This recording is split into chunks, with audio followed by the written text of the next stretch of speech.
पूरा देश कह रहा है अब की बार, खड़गे जी भी कह रहे हैं। लेकिन अध्यक्ष जी, मैं आमतौर पर ये आंकड़े के चक्कर में नहीं पड़ा,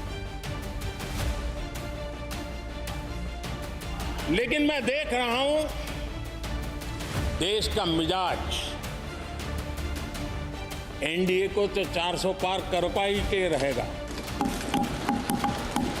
लेकिन भारतीय जनता पार्टी को 370 सीट अवश्य देगा।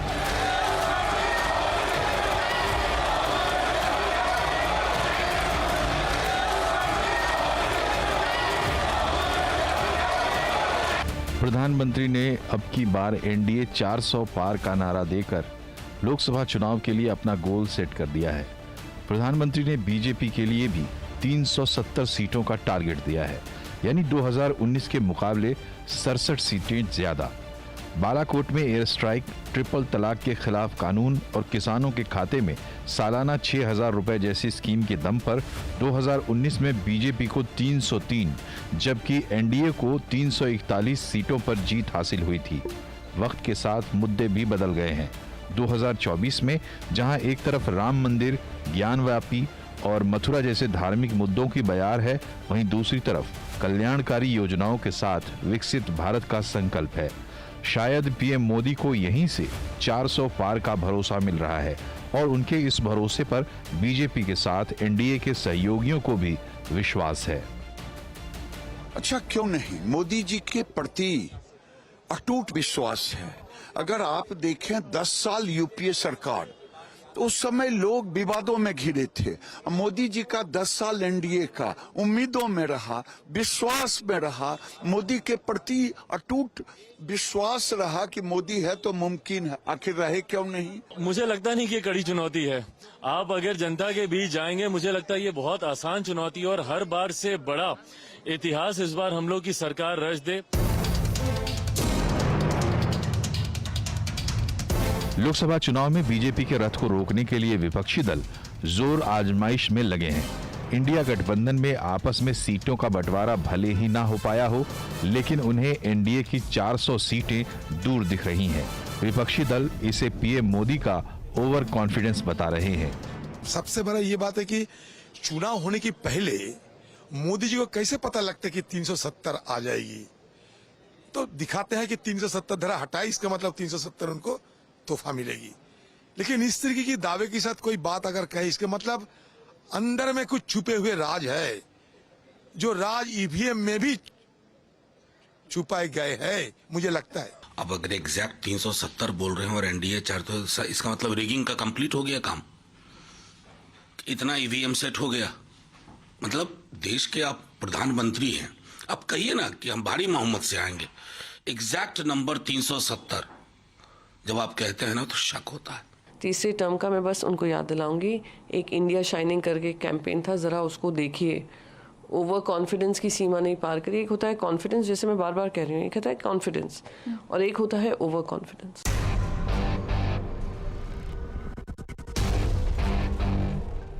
प्रधानमंत्री मोदी ने चुनाव में जीत के लिए बड़ा लक्ष्य तो तय कर दिया है, लेकिन सवाल ये है कि इतनी सीटें आएंगी कहां से।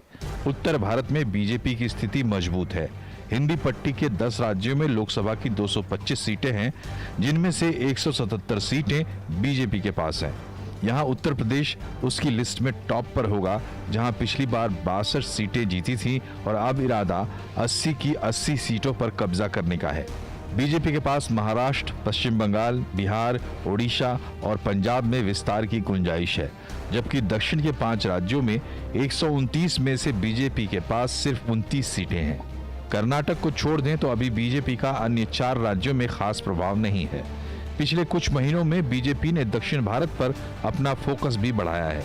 यहाँ पीएम मोदी के कई दौरे भी हो चुके हैं, तो क्या इसका रिजल्ट चुनाव में दिखेगा? क्या 400 का ये नंबर लड़खड़ाए विपक्ष का हौसला कमजोर करने का एक दांव है, या मोदी राम नाम और जन कल्याण के सहारे ये चमत्कार कर दिखाने को तैयार हैं? 400 पार और बीजेपी अकेले 370। तो अभी आपने सुना इस रिपोर्ट में कि पश्चिम और उत्तर के जो राज्य हैं वहाँ तो ज़बरदस्त सफलता बीजेपी ने 14 और 19 दोनों में हासिल की थी, और वहाँ बढ़ने की कितनी गुंजाइश है, तो अगर हम कुल नंबर जोड़ें हम इसको पूर्वोत्तर के साथ ही पूरे उत्तर भारत और पश्चिम को, तो 30-35 से ज़्यादा की और राइज की गुंजाइश नहीं है। 255 में से 222 ऑलरेडी बीजेपी के पास हैं। लेकिन महाराष्ट्र, पश्चिम बंगाल, बिहार और पंजाब में काफ़ी बढ़त की गुंजाइश है। अब ये सब आप ऑप्टिमिज्म के उस लेवल पे ले जाइए कि 143 में से 60 सीटें हैं सिर्फ इनके पास, तो यहाँ काफ़ी बढ़त हो सकती है। साउथ में केरल, तमिलनाडु और आंध्रा में शून्य है, क्या वहाँ खाता खुलेगा? तेलंगाना में ऑलरेडी 4 हैं।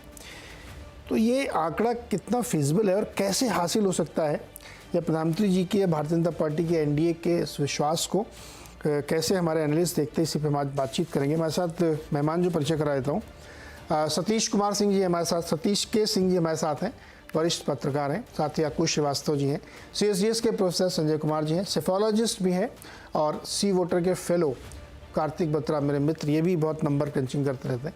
साथ ही सज्जन कुमार जी हमारे साथ हैं, पॉलिटिकल एनालिस्ट और गहरी पकड़ रखते हैं राजनीतिक विश्लेषण में, तमाम जो हम लोग करते रहते हैं उस पर। सतीश जी, आपसे शुरू करते हैं। ये 370 और 400 पार हो जाएगा क्या? नहीं होगा। देखिए, ये मेरे ख्याल से मोदी जी का ये जो है ना, ये प्रचार प्रोपेगेंडा का एक जुमला है। और देखिए, 370 लाया गया, 370। हम लोग जब 370 कहते हैं तो जम्मू कश्मीर की याद पड़ती है। तो उस हिसाब से उन्होंने प्रोपेगेंडा का, प्रचार का एक टोन सेट किया है। और हम लोग सब जानते हैं कि मोदी जी इसके एकदम भारी उस्ताद है, जिसमें वो विपक्षी कैंप में लगातार डिमोरलाइज करने का प्रयास करते रहते हैं। मैंने भी कैलकुलेट किया आज जब आपका टॉपिक था, तो मैंने देखा कि 12-14 राज्यों में क्लीन स्वीप के बावजूद भी भारतीय जनता पार्टी 370 नहीं पहुंचती। ये मैंने देखा। और बाकी लाइस का क्या होगा? हाँ, हम ये मान सकते हैं नीरज जी कि सीटें बढ़ सकती हैं। मान लीजिए कि मालदीव पर कुछ कर दिया जाए, किसान निधि को बढ़ा दिया जाए, अपने कोएलिशन में कुछ ऐड कर लिया जाए, कोई यूनिफॉर्म सिविल कोड का कोई ऑर्डिनेंस आ जाए, कुछ भी हो जाए, चाहे वो जो क्या बोलते हैं उसको, CRA जो भी बोलते हैं वो आ जाए, कुछ भी हो जाए। इस तरह की चीजें हो सकती है। दूसरी बात एक और बोलना चाहूंगा कि जो रिलीजन वाला मामला है, हिंदू कंसोलिडेशन है, जिसको हम लोग हिंदुत्व बोलते हैं, और जीर्णोद्धार और लोकार्पण और मंदिरों का उद्घाटन और ये भी मुझे लगता है कि अब एक प्लेटो पे पहुंच गया है ना। एक और बात जो मैं कहना चाहूंगा, एक दक्षिण में नया मोर्चाबंदी शुरू, ये एक बहुत ही विचित्र मतलब डेवलपमेंट है। इसमें एक दो कमेंट तो आ चुके। अब उसका क्या असर होगा देखना होगा। क्या नॉर्थ वर्सेस साउथ होगा? अगर साउथ का मोर्चाबंदी होता है तो भारतीय जनता पार्टी अपनी सीटें कहां से बढ़ाएगी, ये है। हालांकि ये लोग कहते हैं, मैं मानता हूं कि हिंदुत्व का जो एक सुसुप्त लहर है और बहुत प्रचंड भी था, वो शायद सब सुसुप्त में बदल जाता है चुनाव आते आते। लेकिन सतीश जी, ज्यादा फायदा होगा। एक चीज और, 50% वोट का इन्होंने टारगेट जरूर रखा है, लेकिन ये हमको नहीं लगता कि जो लोग कह रहे हैं वो होगा, नहीं होगा। इनको एडवांटेज निश्चित रूप से है। आपने अभी विपक्ष की लोगों का बाइट भी चलाया, अभी आपने उनके कमेंट चलाए। कोई ये नहीं कह रहा है कि मोदी को हरा देंगे, आप ध्यान से देखिए जी, मेरा सवाल ये नहीं कह रहा है कि मोदी को हरा देंगे। जो कि विपक्ष की बात होती है, विपक्ष की आवाज होती है हर चुनाव में। वो कह रहे हैं कि वो कहां से बोल रहे हैं, उनको पता है क्या, रिगिंग करेंगे क्या, ईवीएम करेंगे क्या, मतलब ये सब मान के चल रहे हो। जीत तो रहे हैं, जीत जाएंगे, लेकिन ये जो कैलकुलेशन में, जब हार्ड कैलकुलेशन में आता है और भारतीय जनता पार्टी के फुटप्रिंट्स को भी देखते हुए, मुद्दे सहित नेता समेत सब कुछ, संसाधन सब कुछ, फिर भी ये पूरा नहीं होता। सीटें बढ़ सकती हैं सतीश जी, रियलाइज। हाँ, आप ये कह रहे हैं कि ये एक प्रतीक के तौर पे उन्होंने कहा 370 स्पेसिफिक नंबर इसलिए क्योंकि वो 370 धारा से जुड़ता है और ये लोगों को रिकॉल कराता है कि इस सरकार ने क्या बड़ा काम किया था, इसलिए वो 372 भी हो सकता था, 400 हो सकता था, कुछ भी हो सकता था, लेकिन 370 आप कह रहे प्रतीक के तौर पे इस्तेमाल किया है। Right sir? जी, मैं वही कह रहा हूँ, एक प्रकार का ये प्रचार का एक तरीका है कि हाँ हम लोग आप जो है इसी को डिस्कस कर रहे हैं। तो वही बात है ना कि एक तरह से ऐसा बनाओ, ऐसा माहौल बनाओ, ऐसा प्रचंड लहर खड़ा करो, कम से कम जुबानी भी, कि उससे जो है ना ये किसी पे बहस छिड़ जाए और उसी के हिसाब से चीजें हो। संजय कुमार एक सर, बात बोलना चाहूंगा, सुनिए एक चीज बोलना भूल गया जी क्या? देखिए, मैं मानता हूं कि हो सकता है कि नॉर्थ में उनका स्वीप हो जाए, हाँ। ये भी मैं मान सकता हूं। हाँ। लेकिन अभी जो हाल में 2-3 घटनाएं हुई हैं, उसका कुछ ना कुछ प्रभाव जरूर पड़ेगा नीरज जी, चाहे वो बिहार में हो, चाहे वो झारखंड में हो, या जो अभी कुछ चंडीगढ़ में हुआ है, कुछ ना कुछ इसका प्रभाव जरूर पड़ेगा। जी संजय कुमार सर, जो नंबर बीजेपी दे रही है, आत्मविश्वास लेके दे रही है, या पार्टी तो कहेगी कि हम तो इतना बड़ा लक्ष्य लेके चलेंगे। उत्तर प्रदेश के जब चुनाव थे 2017 वाले, तो उससे पहले आपने डेफिनेटली दौरा किया होगा यूपी का, तब वहाँ पे 300 पार का नारा दिया था बीजेपी ने यूपी में। तो मैं तो वहीं का रहने वाला हूँ, मुझे तो बिल्कुल लग ही नहीं रहा था कि 300 पार का नारा कैसे दे रहे हैं। तब बीजेपी शायद 28-30 सीटें थी उस समय, बहुत कमज़ोर स्थिति में थी, लेकिन उसके बाद बहुत ज़्यादा 300 से भी ज़्यादा सीटें आई थी। क्या ये इसलिए कह रहे हैं पार्टी या प्रधानमंत्री जी कह रहे हैं कि एक नैरेटिव देश भर में बदल गया है, इसलिए वो बहुत होपफुल हैं, और ऐसा कोई वाटर टाइट रूल थोड़ी कि तमिलनाडु में बीजेपी खाता ही नहीं खुल सकता, कभी जीत चुके हैं एक बार रामेश्वरम की सीट वो।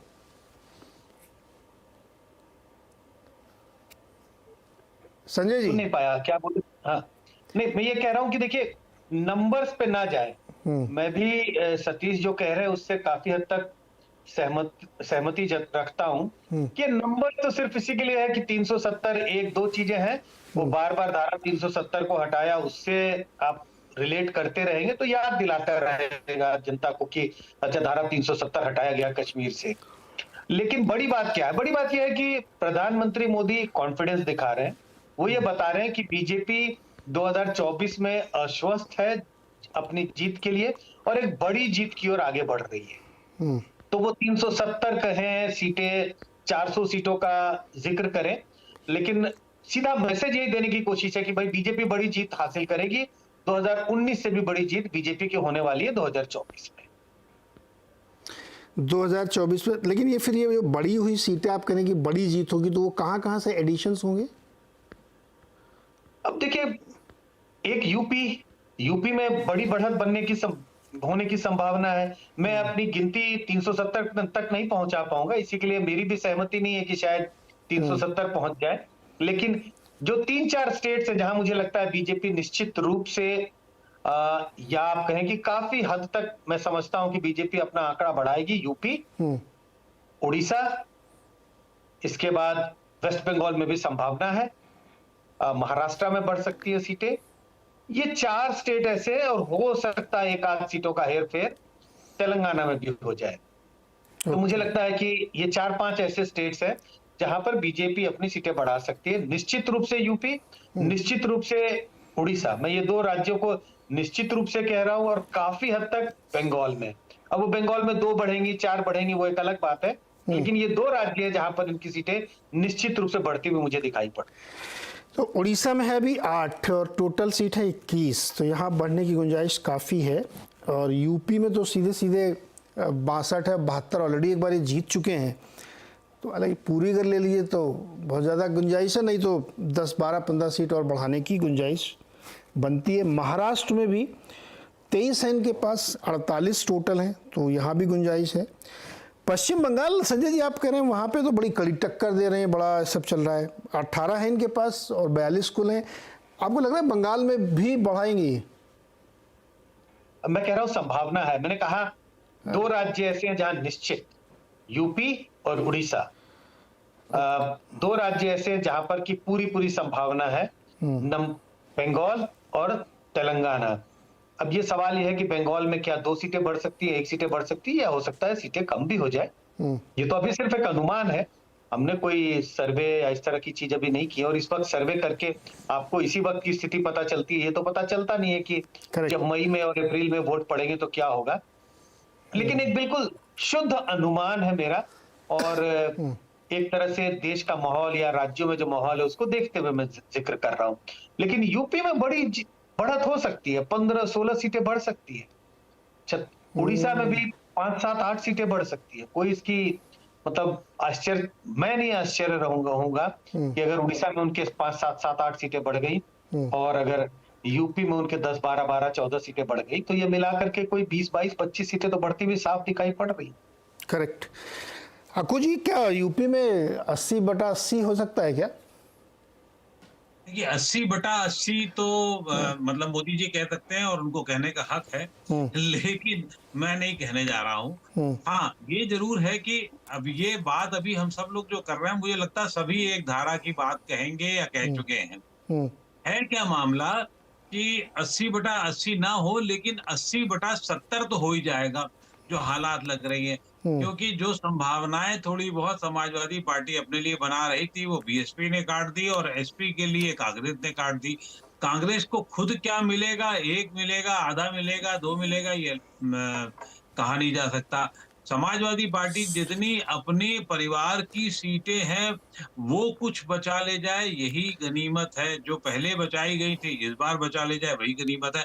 तो हम कहते हैं 5 और सीटें, मान लीजिए 10 सीटें कम हो सकती हैं, मतलब टोटल विपक्ष के पास आज की स्थिति में। अब कोई अचानक कोई ऐसी बहुत बड़ी बात हो जाए जिसकी संभावना बहुत कम है, क्योंकि आज से 35 दिन बाद लगभग चुनाव की घोषणा हो जानी है। और ऐसी स्थिति में मुझे नहीं लगता कि उत्तर प्रदेश में कोई परिवर्तन होगा। आज से महीने भर पहले तक हम लोग ये सोच रहे थे कि बिहार में जो नुकसान होगा वो कहां से पूरा होगा, लेकिन बिहार का परसेप्शन, चाहे भारतीय जनता पार्टी को नुकसान वहां हो, व्यक्तिगत रूप से नुकसान हो, पार्टी को थोड़ा बहुत 1-8 सीटों का नुकसान हो, क्योंकि बंटवारे में कई चीजें जाएंगी, कई हिस्सेदारी होगी, तो हो सकता है नुकसान हो। लेकिन अब परसेप्शन का जो नुकसान INDIA के लिए उन्होंने कर दिया वो शायद विशालतम है, और उस वजह से एक बहुत बड़ा परिवर्तन होने जा रहा है, जो खासतौर से राम मंदिर और बाकी मंदिरों के से गूंजा है। वो ये है कि भारतीय जनता पार्टी का वोट परसेंटेज बहुत बढ़ने जा रहा है। तो वो जो बढ़ने जा रहा है 4-5-6%, उसकी वजह से ऐसा लगता है कि ये 4-5-6% अगर सही में, जैसे पिछली बार 224 सीटें ऐसी थी जो 50% के मार्जिन से मेरे ख्याल से जीती गई थी, लेकिन अब उसमें, और इसके अलावा 10,000 पे मार्जिन वाली 10 सीटें थी शायद वो, और 30 सीटें ऐसी थी 10 से 50,000 के अंतर की थी। तो अगर इसमें 5% का उलटफेर भी हो जाता है, मतलब इनकी विपक्ष की कम हो जाती है, भाजपा की बढ़ जाती है, तो 30 सीटों का खेल हो सकता है। अब ऐसी स्थिति में, क्योंकि ऐसा नहीं है कि 2019 में जो भारतीय जनता पार्टी ने सीटें जीती थी वो सभी की सभी उसके पास आ जाएंगी, या विपक्ष ने जीती थी वो सभी आ जाएंगी।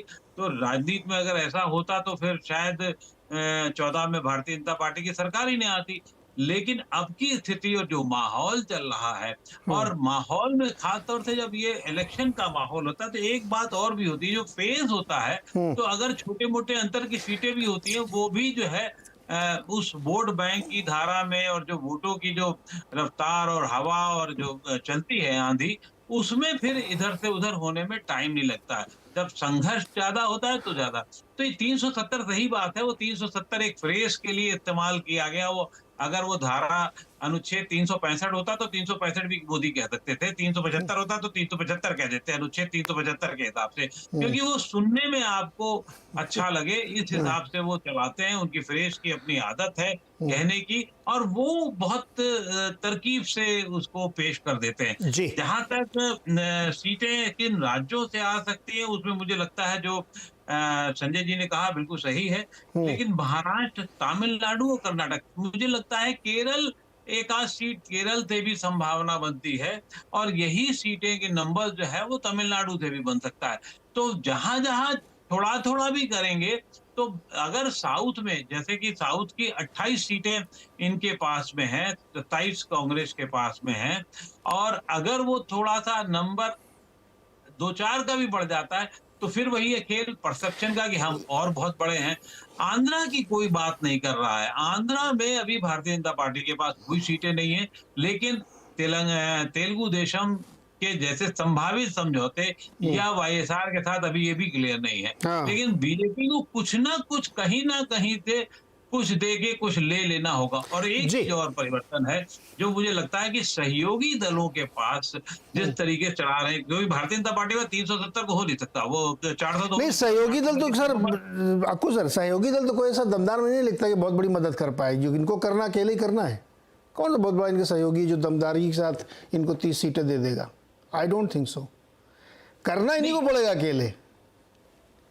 देखिए 435 सीटों पर तो पिछली बार चुनाव लड़े थे। हाँ। अब विपक्ष का इतना बड़ा कुनबा 38 दलों का हो गया है, तो एक एक सीट का नाम भी ले, ऐसा होगा नहीं। जनता दल यू है, चिराग पासवान है, अगर अकाली दल से हो गया तो वो भी हैं। बहुत सारे लोग हैं जो बड़े बड़े छोटा 1-2 सीटों वाले नहीं है, जी। तो वो उनके लिए ज्यादा सीटें देनी होंगी।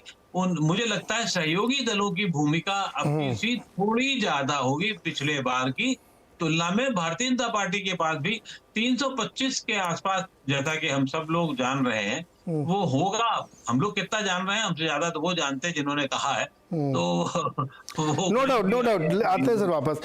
बत्रा जी, आपको क्या लगता है कहाँ कहाँ से एडिशन हो सकता है और क्या ये टारगेट अचीवेबल है?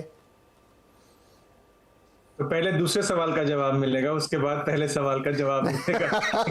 नहीं, पहले जिस क्रम में सवाल पूछा उसी क्रम में जवाब दीजिए। ऐसा है नीरज जी, अभी आई थिंक जो अभी सर नाकू सर ने कहा, सब एक धारा में ही जाएंगे या मोर और लेस। 370 तो ज्यादा एम्बिशियस लगता है, और किसी भी तरीके से आप मैथ कर लें वो नहीं जुड़ेगा। उसका एक सिंपल कारण है कि 543 में तकरीबन 100 सीटें ऐसी हैं जहां पे बीजेपी का कॉन्टेस्ट भी शायद नहीं होगा, मोर और लेस। तो बचती हैं आपके पास 443, उसमें से आप तकरीबन 20 से 30 सीटें एलाइज को देंगे, मतलब एट द मिनिमम। तो आपके पास बचती हैं 410 के आसपास की सीटें, उसमें 370 सीट्स लाना ये आसान नहीं होगा, और 400 तो बहुत ही मुश्किल होगा। तो 370 शायद ना हो पाए, लेकिन वही बात है जो संजय सर कह रहे हैं कि क्या 303 से ऊपर जाएगा, उसमें चांसेस शायद हैं। और अगर उसमें एडिशन के स्टेट्स होंगे तो 2 प्रकार के स्टेट्स हैं। एक जहां बीजेपी अपनी सीटें बढ़ाएगी क्योंकि वो अच्छा परफॉर्म करेगी पिछली बार से, और दूसरा वो स्टेट्स जहां पर सीटें बढ़ेंगी क्योंकि अलायंस पार्टनर्स को इस समय कम स्पेस मिलेगा। तो ओडिशा और यूपी जैसे राज्य पहली कैटेगरी में आते हैं जहां शायद बीजेपी अपना आंकड़ा बढ़ा ले स्वयं अपने बल पर, क्योंकि वो बेहतर परफॉर्मेंस देगा। और बिहार, महाराष्ट्र ऐसे राज्य हैं जहां क्योंकि इस बार उनके अलायंस पार्टनर्स की स्पेस श्रिंक हो चुकी है, तो बीजेपी ज्यादा सीटों पर कंटेस्ट करके वहां पे ज्यादा सीटें ले आए। तो 303 का आंकड़ा पार तो हो सकता है। कितना? क्या 303 से आगे कितना? ये तो कहना बहुत मुश्किल होगा, लेकिन मैं ये कह सकता हूं कि वो बढ़ने के चांसेस हैं। तो हाँ जी, तो बट इसका सबसे बड़ा असर नीरज जी ये होगा कि बीजेपी वांट्स टू अवॉइड 2004 जैसी मिस्टेक, जहां सब कंप्लेसेंट हो गए थे और सबने कहा था चलिए हो गया काम अभी तो, और वो चुनाव हार गए अंततः। तो वो अपने काडर को जमीन पर एक्टिव रहने के लिए, वोटर को मुस्तैद रहने के लिए ये रेगुलर मैसेजिंग कर रहे हैं कि इस बार टारगेट और बड़ा है। तो अगर आप फर्स्ट आने की उम्मीद करेंगे तो कम से कम आप थर्ड तो आ ही जाएंगे। ये कहने का मतलब है कि आप एक्टिव रखें अपने काडर को, अपने वोटर को, एक एंथुजियाज्म बना के रखें कि हमारा एम्बिशन ज्यादा है इस बार, तो कहीं कमी नहीं आनी चाहिए और जरा सी भी स्लिप नहीं होनी चाहिए। तो ऐसा करेंगे तो 370 नहीं तो 320, 330 तो आ ही जाएगा। ये उनका मैथमेटिक्स होगा इसके पीछे, ऐसा मेरा मानना है। प्लस जो अभी बोला गया कि 370 का एक सबलिमिनल एसोसिएशन है कि धारा 370 से, तो ये सब चीजें मिलाएं अगर तो 370 का एक आंकड़ा। आपने उत्तर प्रदेश का एग्जांपल दिया कि देखिए वहां मुझे उम्मीद नहीं थी, बात बिल्कुल सही है, लेकिन ऐसे कई और राज्य हैं जहां बीजेपी ने या और पार्टियों ने बहुत बड़े बड़े दावे किए हैं, लेकिन वो नहीं हो पाया है क्योंकि वो जो दावा था उसका पर्पस वहां तक पहुंचना नहीं था। उसका पर्पस अपने काडर को इतना इंथुजियास्टिक बनाना था कि वो मेहनत करें और अच्छी परफॉर्मेंस इंश्योर करें। तो अगर आप बंगाल का आंकड़ा देखें, वो नहीं पहुंच पाए उस आंकड़े को सीटों में, लेकिन वोट शेयर आप 40% क्रॉस कर गए, और ये नहीं हो सकता था अगर आपका काडर मोटिवेटेड ना होता तो। हाँ, ये जैसे यूपी में जब 2014 में चुनाव हुए लोकसभा के, तो 70 सीटें जीतेगा ना, ये खुद मुझे लगता है बीजेपी वाले भी डाउट में रहे होंगे। मैं उस सेंस को पकड़ने की यहाँ पे कोशिश कर रहा हूँ। नहीं, यूपी में तो मैं वहीं का रहने वाला हूँ। जिस तरह से वो नारे दे रहे थे, कार के पीछे स्टिकर लगा था, अब की बार 300 पार, तो कोई मानने को तैयार नहीं था कि 300 पार कैसे होगा। 300 क्या, बहुत उससे बहुत आगे निकल गए थे।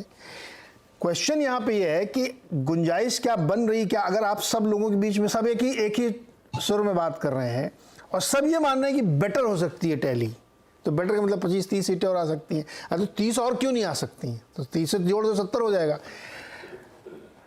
है ना सज्जन कुमार जी, अगर ये एक धारणा है, इवन विपक्ष के लोग भी कह रहे हैं, जैसा भी सतीश जी कह रहे थे कि नंबर बढ़ सकता है, बड़ी विक्ट्री हो सकती है, क्या जैसी लहर दिख रही थी 2014 में, 2019 में, 19 में तो लोग 150 सीटें दे रहे थे बीजेपी को, और गडकरी जी का नाम भी प्रपोज कर दिया लोगों ने कि ज्वाइंट वेंचर में गडकरी जी को बना सकते हैं। तो कहीं ऐसा तो नहीं कि हम लोग ये रीड करने में गलती कर रहे हैं और वो ज़्यादा कॉन्फिडेंट हो? भाई सवाल इसलिए पूछ रहा हूँ क्योंकि जिस तरह से उन्होंने पार्लियामेंट के अंदर कहा है कि 370 तो कम से कम हमें मिलेंगी ही, क्या ऐसी लहर आपको दिख रही है, आप सेंस कर रहे हैं कि ये नंबर बहुत आसानी से अचीव हो जाए, कोई बड़ी बात नहीं है?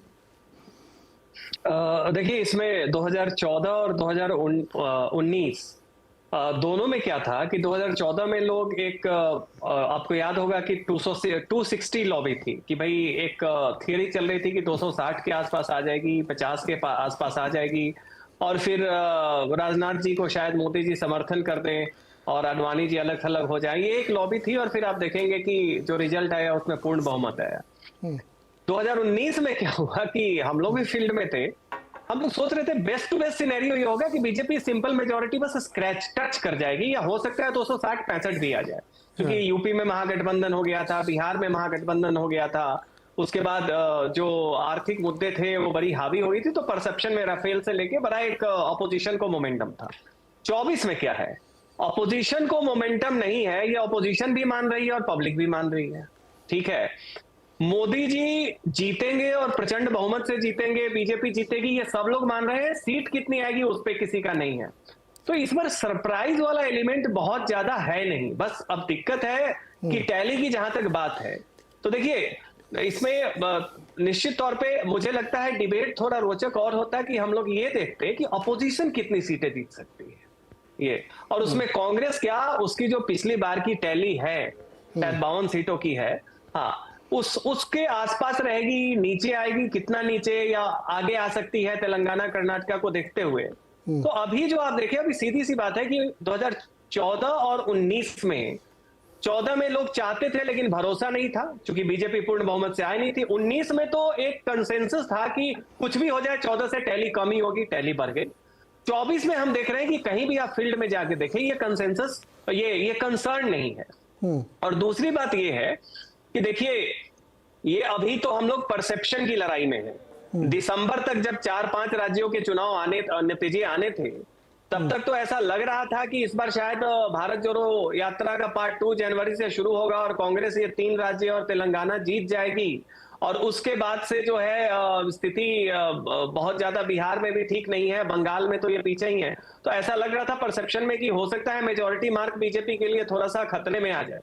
वहां से आप दिसंबर से देखें, फरवरी तक में ये हो गया है कि बीजेपी 400 पार कर सकती है।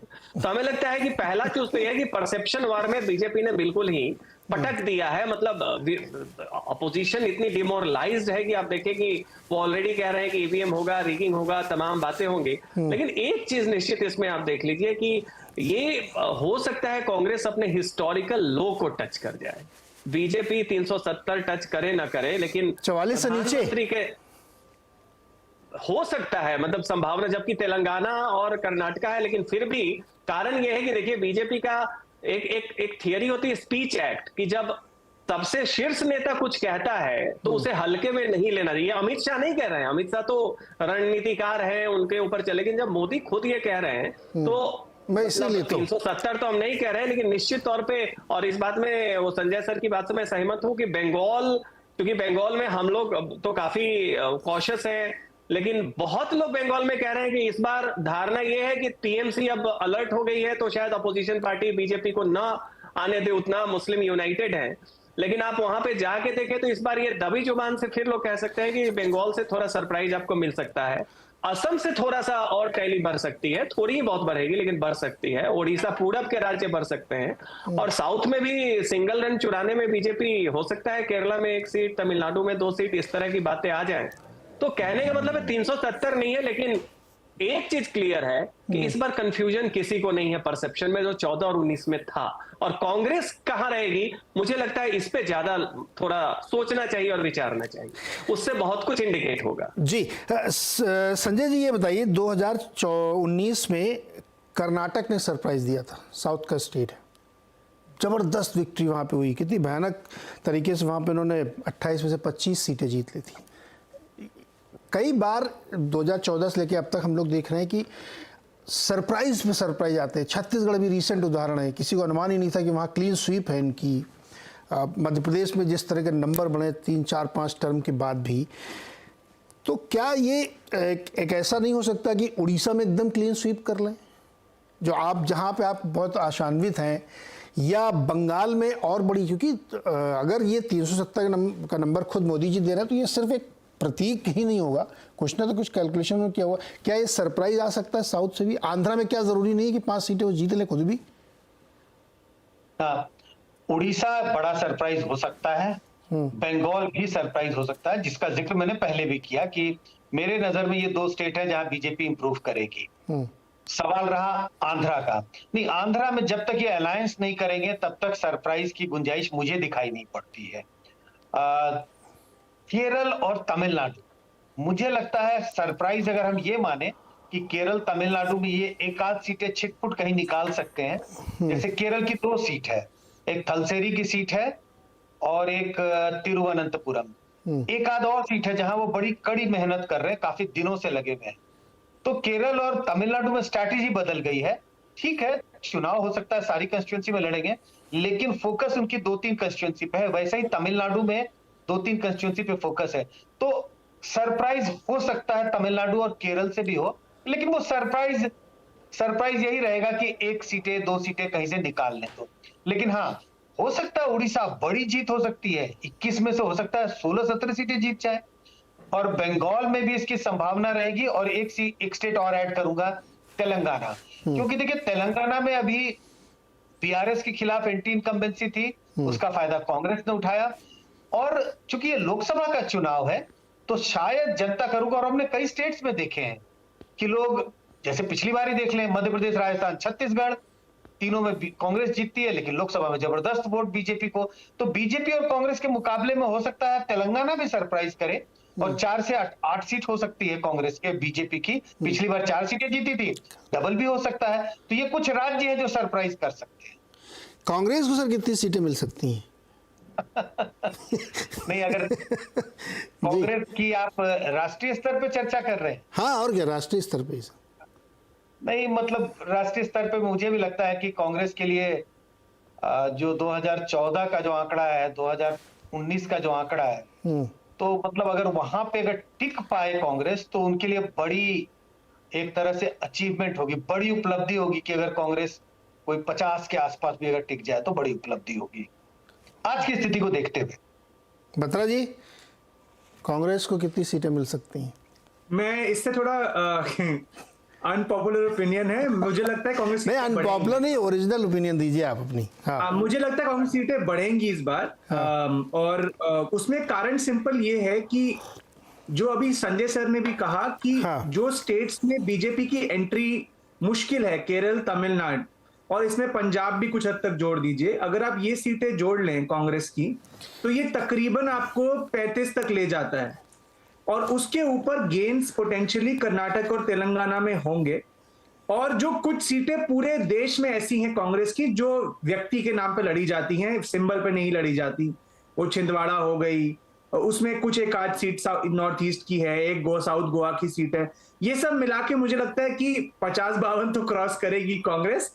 मैं इस बात से मैं कर्नाटक वाली बात नीरज जी आपकी जो है कि सरप्राइज था, तो सरप्राइज 19 में कर्नाटक का नंबर्स में था, बट हमें ये मानना पड़ेगा कि कर्नाटक में बीजेपी की कंसिस्टेंट लीड रही है लोकसभा में।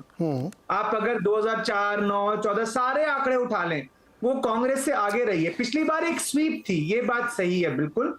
तेलंगाना में मुझे बीजेपी का स्कोप लिमिटेड इसलिए लगता है, संजय सर भी इससे अग्री करेंगे, कि तेलंगाना में बीजेपी एक सर्टेन रीजन में कॉन्सेंट्रेटेड है, तो वहां पे उनको एक्सपैंड करना अपनी सीटें, वो मुझे थोड़ा चैलेंजिंग लगता है उनके लिए, बट अगेन कुछ भी हो सकता है। तो ये अगर आपका सवाल जो था उसका मेरा जवाब ये है कि कांग्रेस की सीटें मेरे अनुसार बढ़ सकती हैं पोटेंशियली। और जो बढ़ेंगी वो तेलंगाना से आप कह रहे हैं बढ़ेंगी? कर्नाटक और तेलंगाना मोस्टली। कर्नाटक में भी एक सीट है कांग्रेस की, केवल सिंगल सीट, और तेलंगाना में 4 सीटें हैं, if I am not wrong. तो ये 2 स्टेट्स मिला के कांग्रेस को एक बम्प दे सकते हैं, और जो कांग्रेस की एग्जिस्टिंग सीटें हैं वो मुझे अच्छा, अगर तेलंगाना में बीआरएस और बीजेपी मिलकर लड़ गए तो? अगर कल को आपके चैनल का नाम बदल जाएगा तो नहीं, अच्छा ये तो ना आप फंस गए, तो आप नाम बदल रहे। अरे मैं कह रहा हूं कि इसके डायनामिक्स बिल्कुल बदल जाएंगे नीरज जी उस इलेक्शन के। और उसका देखिए, उसका एक फायदा भी होता है। उसका फायदा ये होता है कि बाइपोलर इलेक्शन हो जाता है जब, जिसकी वजह से बंगाल में अलायंस नहीं करना चाहती ममता बनर्जी लेफ्ट के साथ, कि बाइपोलर में बीजेपी को एडवांटेज मिल जाएगा। तो तेलंगाना में बीजेपी बीआरएस अगर मिल जाएंगे तो बाइपोलर फाइट में किसको एडवांटेज होगी ये कह पाना मेरे लिए मुश्किल है, बट वो फिर चुनाव की तासीर बदल जाएगी। जी जी जी जी, बड़े मजेदार बात आपने कही है। टेकिंग इट लाइटर नोट कि अभी इंडिया अलायंस ये सोच रहा था हम सब मिल जाएंगे तो पता नहीं क्या कर देंगे। ठीक है, अलग बात है। लेकिन ये सवाल जो अभी हम लोगों ने मजाक में लिया, बहुत सीरियस क्वेश्चन है। सतीश जी और कुछ आपके पास आ रहा हूँ, ये क्वेश्चन मैं सबसे पूछूंगा। अभी हमने सिर्फ नंबर की बात की, कहाँ कौन कितने नंबर ले सकता है, ये सकता है, लेकिन दरअसल ये बाइनरी इलेक्शन हो गया पूरे देश में। बीजेपी यानी मोदी वर्सेस ऑल, आप कहीं से भी हो, अलायंस में है नहीं है डजेंट मैटर। अब इस तरह की अगर बाइनरी पोजीशन बन गई है और इश्यूज जो आप लोग देख रहे हैं, वो बताइए कि क्या ये बाइनरी इलेक्शन में ऐसे इश्यूज हैं जो इस वक्त बहुत ही डिसाइसिव मैंडेट के लिए तैयार हो रहे हैं? वो नंबर 370 हो, 400 हो, 350 हो, मुझे नहीं पता। सतीश जी। देखिए, बाइनरी नहीं, मैं तो कहूंगा कि एक प्रकार से अभी तक जो लग रहा है वो यूनिपोलर इलेक्शन, कि भारतीय जनता पार्टी कितना टारगेट अचीव कर पाती है, पहली चीज, क्योंकि INDIA छितर बितर हो गया है। लेकिन अभी एक चीज और मैं कहना चाह रहा हूं कि अभी जो सारी बातें हुई हैं, ये पूरे अभी हमारे सारे पैनलिस्ट ने यही कहा कि भाजपा की यहां से बढ़ सकती है, यहां से बढ़ सकती है। किसी ने ये नहीं कहा कि कांग्रेस बीजेपी की कहां से घट सकती। ये एक बहुत मार्के की बात मैं कह रहा हूं। बताइए कहां से घट सकती है। ध्यान रखिए, मैं आपको अभी बोल के जा रहा हूं।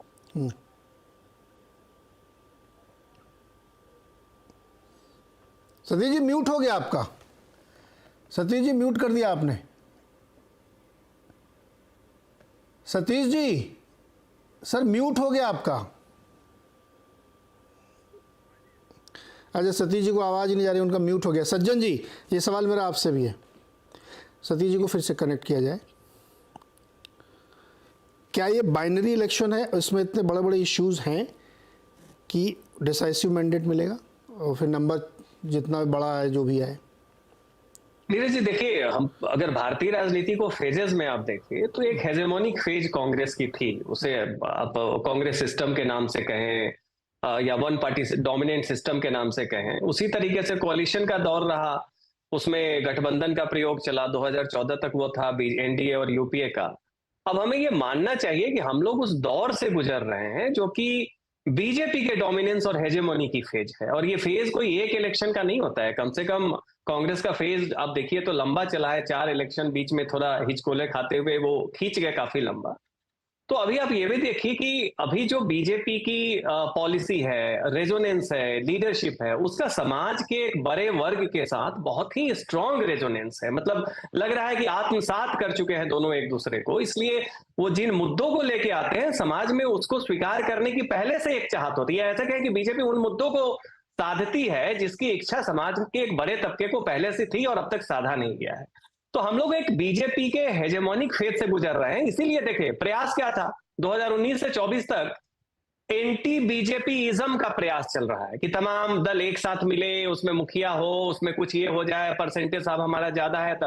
लेकिन हर बार होता क्या है, चुनाव आते आते एंटी कांग्रेसिज्म हो जाता है। अभी भी आप वही देखिए कि कांग्रेस के विरोध में ज्यादा कुछ होता जा रहा है। कारण क्या है, मुद्दा चाहे कुछ भी हो, लीडरशिप और विपक्ष की रणनीति सब कुछ हो, लेकिन हमें यह भी मानना चाहिए कि हम उस दौर से गुजर रहे हैं। आप जब पीछे आज से 10 साल बाद देखेंगे तो शायद इस बात को और स्पष्टता से देखेंगे, जिसको आप कह सकते हैं कि ये वन पार्टी डोमिनेंट सिस्टम वैसा ही है जैसा एक जमाने में कांग्रेस हुआ करती थी। बड़े बड़े नेता विपक्ष में बड़े बड़े मुद्दे उठाते थे, लेकिन कांग्रेस बड़ी बहुमत के साथ जीती थी। हमें लगता है हम लोग उस दौर से गुजर रहे हैं, इसलिए इसमें मुद्दे, नेतृत्व, हाँ एक फर्क जरूर है कि उस हेजेमोनिक दौर का टाइम स्पेन कितना रहेगा, ये इस पे डिपेंड करेगा कि संगठन के मामले में पार्टी को कितनी बढ़त है। और कांग्रेस डिफॉल्ट जीतती थी क्योंकि उन्हें ऑफ द ब्लॉक एडवांटेज था कि वो पहले से मजबूत थे आजादी के बाद, बाकी पार्टियां कमजोर थी। बीजेपी आज इतनी मजबूत है कि सांगठनिक तौर पे मध्य प्रदेश में कौन सोच सकता था कि ये 150 पार कर जाएंगे, बताइए, जो कि बड़ा ही क्लोज इलेक्शन लग रहा था, उसमें ये था। तो सवाल यह है कि तमाम चीजों के बीच हम मान लें कि हम उस दौर से गुजर रहे हैं जो बीजेपी के हेजेमोनी का फेज है। ये हेजेमोनिक फेज कितना लंबा चलेगा, ये चीज एनालिसिस की है। जीत रही है उसमें हम लोग क्या कर सकते हैं, पोस्ट फैक्टो जस्टिफिकेशन कर सकते हैं। पहले से मतलब उसका जस्टिफिकेशन करने के लिए कि इन मुद्दों के कारण, उस हिसाब से तो 2019 में बीजेपी को बहुमत नहीं मिलना चाहिए जिस तरीके से अब आर्थिक मुद्दों को, पॉलिटिकल इकोनॉमी को देखें। लेकिन हमें लग रहा है जनता का मूड है, देश का मूड है, समाज का मूड है, और संगठन भी जो है कम से कम फुटवर्क और नंबर ऑफ आवर्स के मामले में बाकी पार्टियों का सारा आप जोड़ भी लें, उनसे बहुत आगे है। इस दौर में मतलब एक बीजेपी, आप मान के चलिए कि कितने मार्जिन से जीतेगी, ये अपने आप में प्रश्न हो सकता है। जीतना तो ये दौर है, ये चलता रहेगा। जी, एक छोटा सा ब्रेक के बाद लौट के आते हैं, इस चर्चा को आगे बढ़ाएंगे। अड्डा पर आज हम चर्चा कर रहे हैं कि बीजेपी ने एक जो बहुत हिमालयी टारगेट रखा है 370 का, और एनडीए के लिए 400 का, उसको अचीव करने की क्या क्या पॉसिबिलिटीज़ हैं। सतीश जी, हमने आपसे सवाल पूछा था, आप कंप्लीट करें, आपकी ऑडियो रुक गई थी इसलिए आपको रोकना पड़ा था।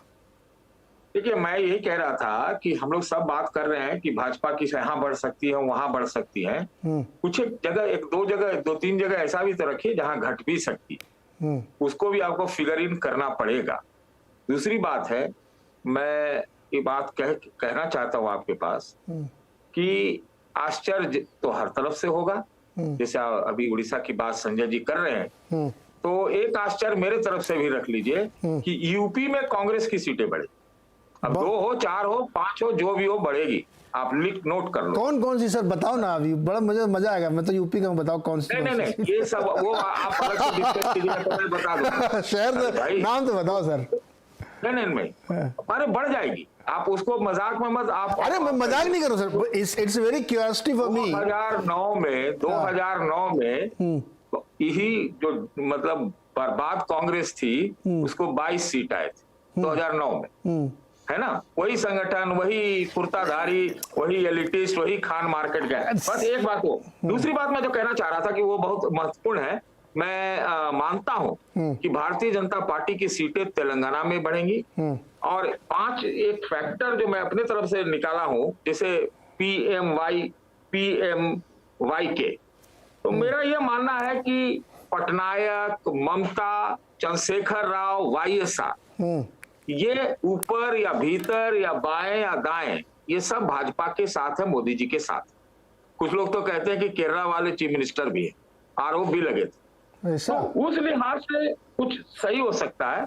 और अगर ये बात हो सकती है, मान लीजिए वो बढ़ाना चाहते हैं अपना टारगेट, भारतीय जनता पार्टी वाले, वो निश्चित रूप से बहुत दूर हैं, आगे हैं, लेकिन ये प्रधानमंत्री जी को ओबीसी बताना पड़ रहा है संसद में। आप समझ रहे हैं। मैं तो कल नीतीश जी से मीटिंग का इंतजार कर रहा हूं कि उससे निकल के क्या आता है। अभी वो कास्ट सेंसस वाला बिहार तक है, क्या पता कुछ हो जाए। और एक अंतिम बात मैं ये कहना चाहता हूं कि 14 में सत्ता के खिलाफ लहर थी, 19 में एकदम ट्रंकेटेड ऑपोजिशन थी, पता ही नहीं चला कि है कि नहीं, और आपस में कोई गठबंधन भी नहीं था। इतना आपको जरूर मानना पड़ेगा, जितना भी तितर बितर बर्बाद इधर उधर बिलाग सब है, एक ऑपोजिशन इस बार है, तो इसको हम लोग मतलब अगर यथार्थवादी होकर करेंगे, ये तो कहेंगे कि भाजपा एडवांटेज में है। मोदी जी ने एक नारा स्लोगन प्रोपेगेंडा वाला 370 दे दिया है और एकदम से भाई आपको मैंने बताया ना, INDIA का थोड़ा मोमेंटम बना था तो अचानक से जो है 38 लोगों की मीटिंग बुलाई गई थी ना एनडीए वाली, ये तो उन्होंने खत्म कर लिया ना, सुसाइड कर लिया INDIA वाला। ये तो बात सच है। लेकिन एकदम आप मानिए कि एकदम एकदम पूरा का पूरा स्टेट स्वीप हो जाएगा, मुझे नहीं लगता। मुझे तो जैसा मैं तो बिहार का हूँ तो बिहार देख रहा हूँ, चाहे झारखंड अभी लेटेस्ट देख रहा हूँ, है ना। अभी हम लोगों ने बंगाल का यहाँ प्रोजेक्शन बहुत तगड़ा दे दिया है।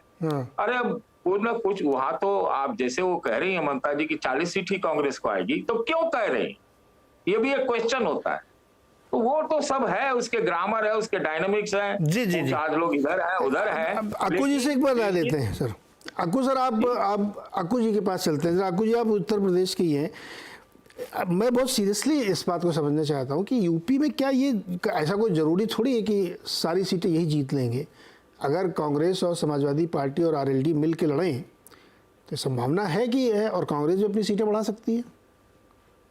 देखिए, संभावना का तो खेल है। दूसरा ये है, अभी भी उत्तर प्रदेश में आम आदमी के लिहाज में जो सबसे बड़ी बात है, वो जो बैठी हुई है, तमाम चीजें बर्बादी हैं वहां, लेकिन लॉ एंड ऑर्डर को लेकर के जो संभावना बनी है, योगी को लेकर के जो संभावना बनी है, जो बुलडोजर को लेके बातचीत होती है, उससे किसी का जुड़ाव हो ना हो, वो अपने आप को सेफ महसूस करता है। और अभी जिस तरीके से बजट पेश किया गया, 35% बजट बढ़ गया है, उद्योग प्रदेश हो जाएगा, तो लोगों में जो बुलबुले फूटना शुरू होंगे या हो रहे होंगे, वो देखिए। तो इसलिए संभावना। दूसरा एक जो सबसे बड़ी बात है कि एंटी एस्टेब्लिशमेंट वोट नहीं है, वो जो हवा होनी चाहिए किसी की सीट कम करने के लिए, वोट परसेंटेज कम करने के लिए, वो तो नहीं है।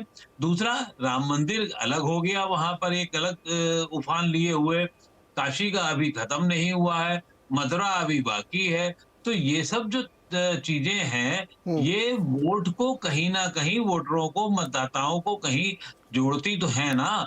तो ये एक बहुत बड़ी बात है और मुझे नहीं लगता, और ये भारतीय जनता पार्टी के लिए भी चुनौती है। ऐसा नहीं कि आसान लड्डू पेड़ा है कि 70 से कम सीटें होंगी तो वो कहेंगे इतना सब कुछ जो प्रक्रम हमने किया है, मोदी जी ने 11 दिन का व्रत रखा है, बाकी और चीजें की है, वो सब ठीक है कि वो एक उनका अपना व्यक्तिगत भी ध्वनि है उसमें। लेकिन भारतीय जनता पार्टी के लिए एक बड़ी बात होगी कि अगर वो इससे कम सीटें 70 से कम आती हैं, क्यों? क्योंकि वो पूरा, योगी जी जितनी दफे अयोध्या गए उतनी दफे तो मेरे ख्याल से आज तक पूरे इतिहास में लगा लिया जाए तो कोई चीफ मिनिस्टर अयोध्या नहीं गया होगा। तो ये बात तो सही है। ये सब चीजें जो हैं वो कहीं ना कहीं कोई उफान देख रही हैं, अंडर करंट देख रही हैं, जो उभार कर सामने आ रहा है। और कम से कम जितना मैंने देखा और जितना मैं अभी भी देख रहा हूँ, उसको मुझे लगता नहीं कि कोई 70 सीटें तो बहुत ज्यादा नहीं लगती उनका कोई। सर 72 तो पिछली बार जीते थे, 70 तो आप कंजर्वेटिवली दे रहे हो, 72 तो ऑलरेडी एक बार कर चुके हैं, तो 72 उनके लिए, हाँ 72 उनके लिए बहुत मुश्किल काम नहीं होगा। 72 तो ऑलरेडी एक बार वो कर चुके हैं। अच्छा संजय सर, एक छोटा सवाल आपसे है कि अपोजिशन नहीं, जो इनके अलायंस में पार्टनर है, हालांकि बहुत बड़ा कोई पार्टनर मुझे याद नहीं आ रहा है कि, लेकिन एक आध अगर नीतीश जी को अगर छोड़ दें तो मिलजुल के क्या 400 का आंकड़ा पार कर सकते हैं क्या? नहीं, मिलजुल के 400 का आंकड़ा तब पार करेंगे जब बीजेपी की अपनी सीटें 365-70 होंगी, तब पार करेंगे। ये कंडीशन है नेचुरली, क्योंकि जो अलायंस आ रहे हैं, अलायंस कुल मिलाकर करके वो कोई 28, 27, 28, 30 सीटें ला सकते हैं। इससे ज्यादा लाने की गुंजाइश आज जो उनके अलायंसेज है उसके हिसाब से कोई 30-32 सीटें ला सकते हैं, 35 ले आएंगे। इसी के लिए जरूरी है, अगर 400 का आंकड़ा पार करना है तो बीजेपी को 370 लाना पड़ेगा, जिसकी संभावना मुझे कम दिखाई पड़ती है। तो जैसा मैंने पहले कहा था कि 370 और 400 का जो आंकड़ा है वो तो एक कॉन्फिडेंस दिखाने के लिए कहा जा रहा है और ये संकेत देने के लिए कि भाई बीजेपी बड़ी जीत की ओर अग्रसर है। ये एक रियल क्वेश्चन है कि सब कुछ अपने कंधे पे ले लिया बत्रा जी इन्होंने, बीजेपी ने, कोई बड़ा पार्टनर है नहीं इनके पास, तो अकेले ही सब कुछ करना पड़ेगा इनको। बत्रा जी। हाँ अच्छा, तो नीरज जी आप देखिए ना, इसमें मैंने जैसा कि आपने कहा कि इंडियन पॉलिटिक्स बाइपोलर हो रही है, तो उसमें एक रीजन ये है कि बीजेपी ने काफी सारी रीजनल पार्टीज की स्पेस को ऑक्यूपाई किया है कई स्टेट्स में। और बीजेपी एनडीए कहना तो मुझे लगता है कि बेसिकली वो बीजेपी प्लस है थोड़ा। कुछ राज्यों में बीजेपी डिपेंड करती है दूसरी पार्टीज पर थोड़ा अलग सा वोट लाने के लिए। जैसे बिहार में बीजेपी की डिपेंडेंस दलित वोट के लिए चिराग पासवान पर है, थोड़ी सी अब ईबीसी वोट की नीतीश कुमार पर है। महाराष्ट्र में मराठा वोट के लिए अब वो शिवसेना और एनसीपी के धड़ों पर डिपेंडेंट है। बट मोटा मोटी बीजेपी का अपना स्ट्राइक रेट इतना शानदार है कि उनको किसी पर डिपेंड होने की आवश्यकता नहीं है। तो ये उन्होंने लिया नहीं है। ये मुझे लगता है कि ये उनके एक सेंस ऑफ अचीवमेंट की बात है कि वो स्वयं से निकाल पा रहे हैं इतनी सीटें, मोस्टली हिंदी हार्टलैंड और नॉर्थ से और वेस्ट से इतनी सीटें निकाल पा रहे हैं कि उन सीटों के बल पे वो और राज्यों में एक्सपैंड कर पाए हैं, जिसकी वजह से उनकी रिलायंस अलायंस पार्टनर्स पे कम हुई है। मैं आपकी पहले वाली बात में जोड़ना चाह रहा था कि आप कह रहे थे कांग्रेस की सीटें कहां से बढ़ेंगी, तो मैं तेलंगाना कर्नाटक बोल चुका हूं। मैं 3 राज्यों का और नाम लूंगा जब पोटेंशियली गेन हो सकता है। देखिए नीरज जी, हम जब कहते हैं ना गेन, ट्विटर पे भी हम जब लिखते हैं तो लोगों को लगता है हम कह रहे हैं गेन का मतलब 20 सीटें 50 सीटें। गेन का मतलब +5 भी हो सकता है, +50 भी हो सकता है। तो गेन हरियाणा से भी हो सकता है, गेन महाराष्ट्र में भी कांग्रेस का हो सकता है और गेन बिहार में भी हो सकता है, क्योंकि यहाँ पे स्टार्टिंग बेस इतना छोटा है।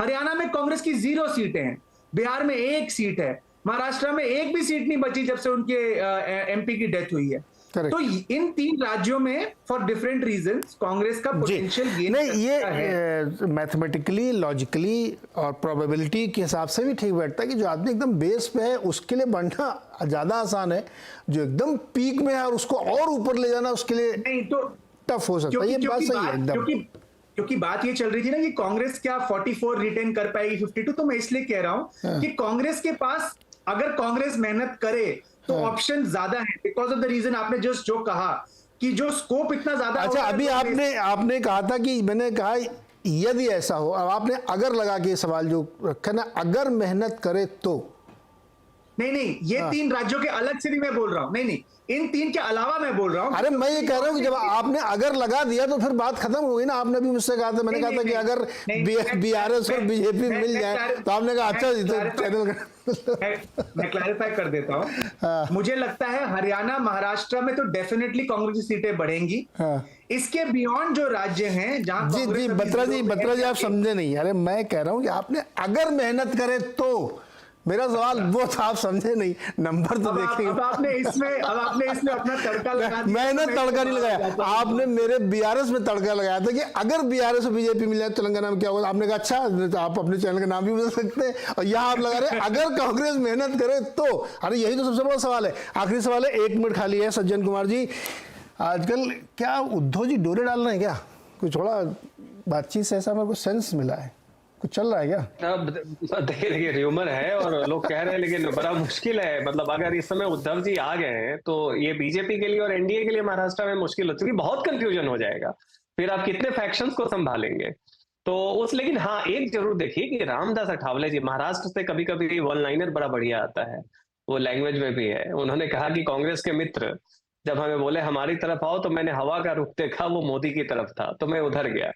तो निश्चित तौर पे यह है कि पुल फैक्टर है बीजेपी का। लेकिन अभी जो हमने कहा कि अगर आप पॉलिटिकल प्रोसेस को देखें तो देखिए कांग्रेस के आधार को खा के क्षेत्रीय पार्टियों का उदय हुआ। अब क्या हो रहा है कि बीजेपी इन क्षेत्रीय पार्टियों के आधार को खा रही है और इसमें कांग्रेस जो है बिल्कुल एक पीछे चली जा रही है। अब कार्तिकेय जी की बात सही है कि एक आध सीट कहीं पे आ सकती है जहां पे बिल्कुल नहीं है, तो उस हिसाब से ग्रोथ है। लेकिन उस ग्रोथ का मतलब वही है कि आप इंडेक्सिंग में कहीं बुक में ना टेक्स्ट में होंगे ना फुटनोट में होंगे, वो इंडेक्स में होंगे। दौर वही है, कांग्रेस को खा के क्षेत्रीय दल आई, अब उनको हटा के बीजेपी आ रही है। उसमें कहीं कहीं तमिलनाडु वगैरह में अभी सज्जन जी समय कम है। ये बहुत महत्वपूर्ण चर्चा है। नंबर्स क्या है कि हम लोग एब्सोल्यूट टर्म में कभी बात नहीं करते, ये दर्शकों को ध्यान रखना चाहिए, जर्नलिस्ट एनालाइज करते हैं। लेकिन ये बात सही है सज्जन जी की और संजय जी की, सारे लोगों की, कि एक बहुत बड़ा ट्रांजिशनल शिफ्ट के दौर से भारतीय राजनीति गुजर रही है। उसमें प्लेयर्स बदल रहे हैं, नई तरीके से बोल रही है, और लोगों की सोच को जो अपनी पॉलिटिक्स में अडॉप्ट करेगा वही चलेगा। वैल्यू जजमेंट अलग चीज़ है कि वो ठीक है गलत है, वो सब बहस की बातें हैं। लेकिन अगर आप पब्लिक एस्पिरेशंस को अपना एजेंडा बना लेंगे तो फिर आपके लिए रास्ता आसान है। अपना एजेंडा पब्लिक के ऊपर आप थोपेंगे कि मुझे ऐसा लगता है कि ये होना चाहिए, देन इट्स अ प्रॉब्लम। बहुत बहुत शुक्रिया हमारे साथ जुड़ने के लिए।